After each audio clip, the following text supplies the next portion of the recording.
মায়েরা নর্মালি বাড়িতে থাকলে যেটা হয় না, সব কিছু কী নষ্ট হচ্ছে কি নষ্ট হচ্ছে না সেসব কিছু দেখে। তো আমার মাও সেম কিচেনটাকে অর্গানাইজ করে দিল। অনেক পুরনো পুরনো জিনিসপত্র যেগুলো ছিল সেগুলো হচ্ছে, আর জল দিয়ে গেছে। হ্যাঁ, অনেক পুরনো পুরনো যে জিনিসপত্রগুলো ছিল সেগুলো খুঁজে খুঁজে বার করলো। তার মধ্যে কিছু নষ্ট হয়ে গেছে, পাঁপড় নষ্ট হয়ে গেছে। আমাদের বাড়িতে ডাল খাওয়া হয় না, তো এইটুকুনি মুগের ডালই লাস্ট পড়ে রয়েছে। তো মাকে বললাম একটু খিচুড়ি বানিয়ে দাও। গোবিন্দভোগের চালটাও রয়েছে, খিচুড়ি খেতে তো বেশ আমি ভালোই বাসি। তো এই গোবিন্দভোগের চালটা আমি নর্মালি বাসন্তী পোলাও খাবো বলে এনেছিলাম, কিন্তু আর খাওয়া হয়নি এই এত কিছু চক করে। খিচুড়ি বানিয়ে দাও।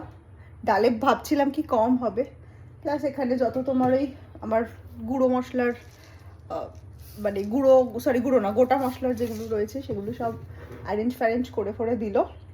আর স্টকে কী কী রয়েছে সেগুলো বলে দিল। এই হচ্ছে ব্যাপার। এখন মা এই সবই করছে ঘুরে ঘুরে।